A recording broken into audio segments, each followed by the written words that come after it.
G'day, my name's Mark, kicking off another project. This one's all about the pallet again.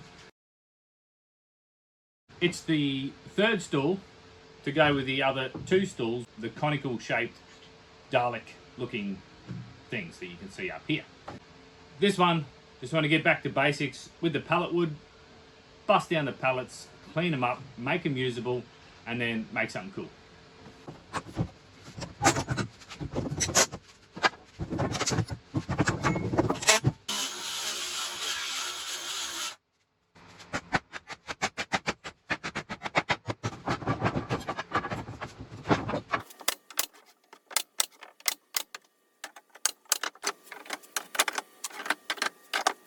This is where this thing is worth its weight in gold, that you just bend over the nail and butts him out. It's a beautiful thing. All my pallet studs will go through the table saw to get their first straight edge. I've got two straightening jigs. This one with the toggles is great, especially when all your boards are the same thickness. It's very quick on and off. The other one is for all my other rando straightening activities. With this one, if I have got all sorts of different thicknesses of pallets, I'll just have a couple of shims on hand so I can set the toggles to the highest setting, just throw a few shims in for the thinner boards, and away you go.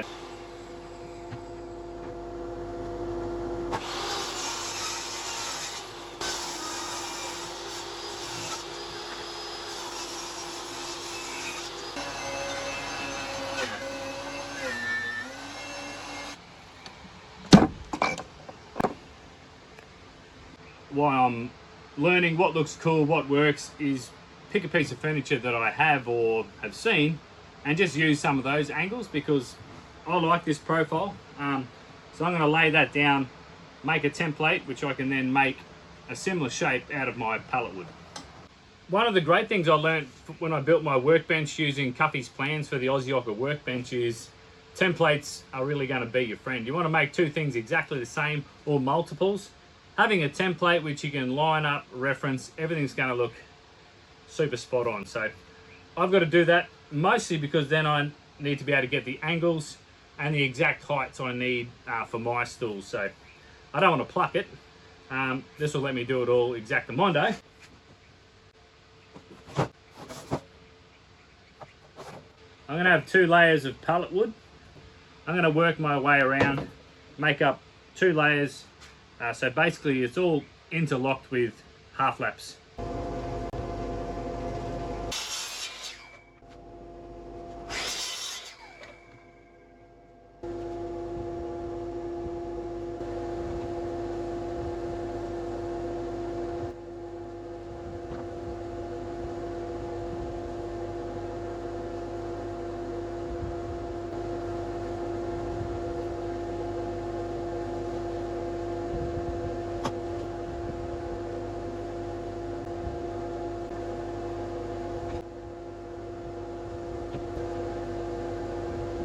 I've just elevated this off the deck so I can get clamps on. It's going to be a little bit fiddly, but I just got to trust now all the angles line up. I know they're all good, and just basically work my way around, get as much glue as possible in as much places as possible, and then clamp the shit out of it.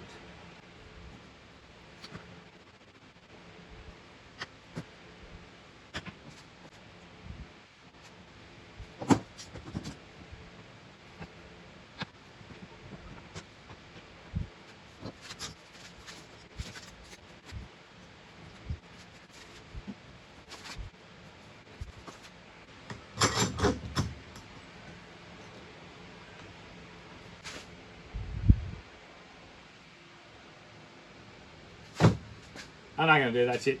If you want to see cool clamp removal stuff, head over to the Grant Alexander. Check out his videos and sub up. He is a good man. It's hot.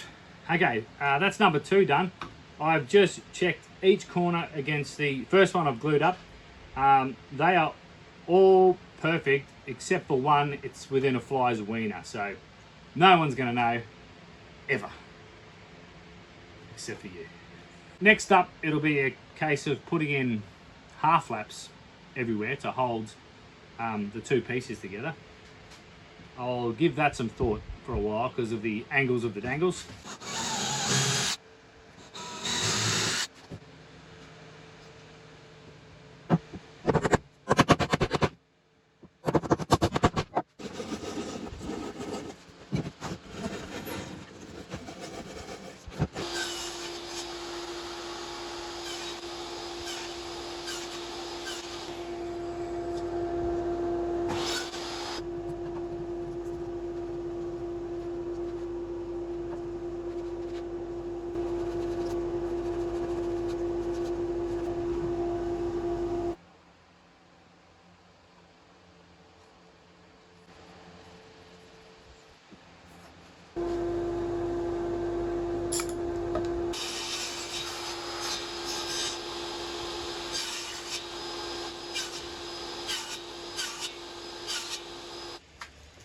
Check it out.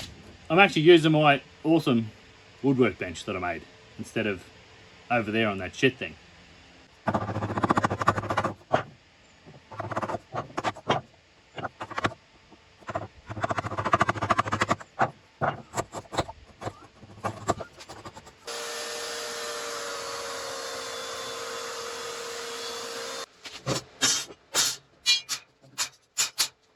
Time to glue this up. I've just got the footrest rail sitting in loosely just to make it stand. I'm now going to work my way around and get all the cross pieces glued on.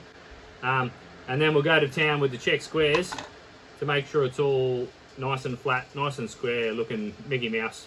So I just had one more step, had to get the angles for all the braces so they weren't sticking up on top. Just took a measurement, took it over the table saw and did all four. So now I'm ready to glue.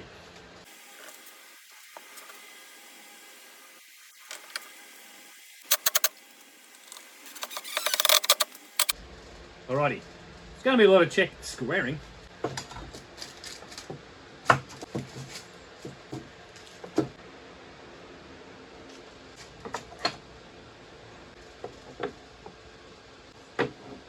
All the cross pieces are now attached. Now you'll notice these front pieces are only a single piece of pallet thick.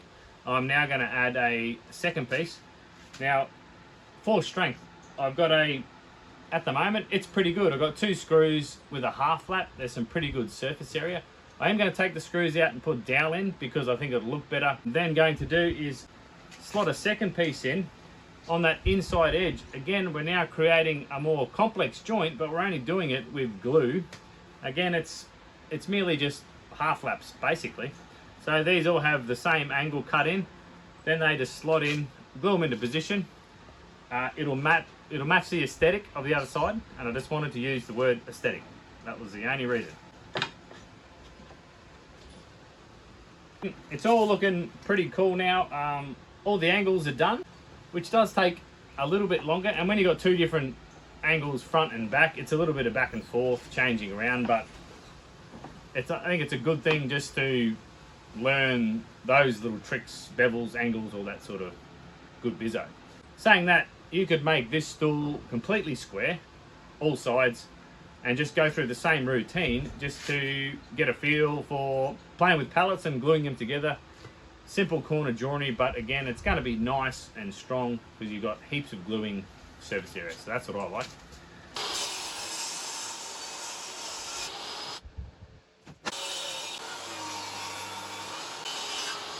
All right, I've just cut that angle on the table saw very carefully, slowly. I've just got to take away this edge just to try and neaten up this footstool with the angles that I've got going. I've also got to clear out that so it fits snug against there. So these are still the little extra things I want to do just to improve the skills basically, and figure things out as I go.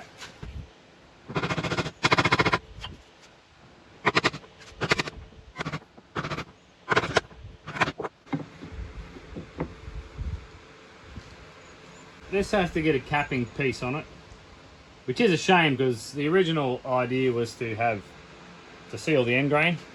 On my conical stools, I had a complete disaster and I had to cut my losses, and I ended up capping it.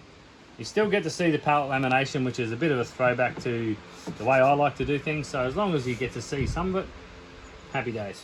I've just removed all those screws. I've replaced those with dowel.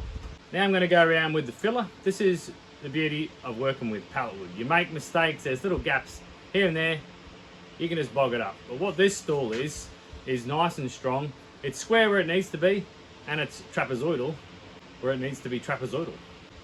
A little bit of bog, sandpaper, finish, you got yourself a pretty nice stool.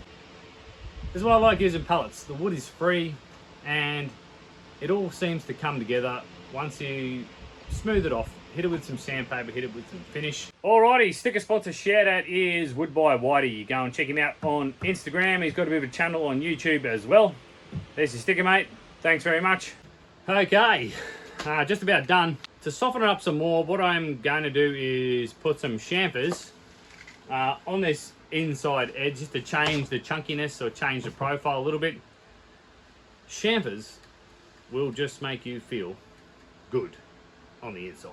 So that's why I do it. We are nearly done. Pallet wood. It's a beautiful thing.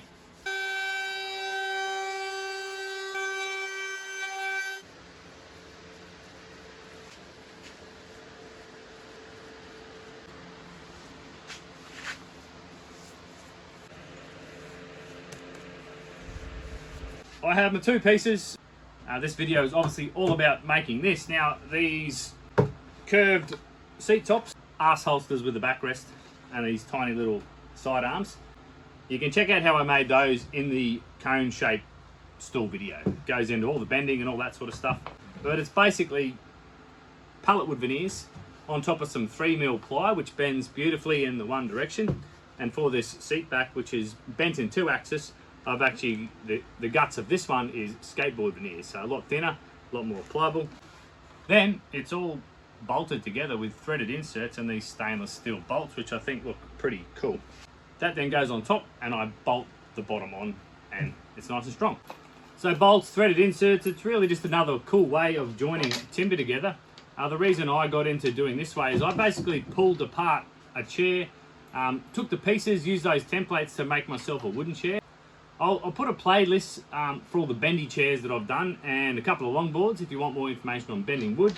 The bendy part, it's not that hard, and then as long as you can straighten off the edges, get some bolts, threaded inserts, and you put it all together, and you've got a really fun project which will teach you heaps of cool new things rather than just all square, all straight all the time.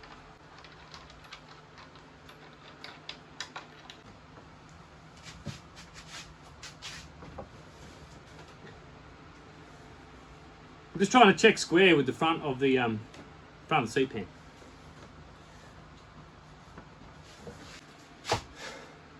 Stool number 3. Okay, I've got the old hand tripod going on here. Let me show you the finished piece. It's different, I'll give you that. But it's nice and strong, and it was heaps of fun to make.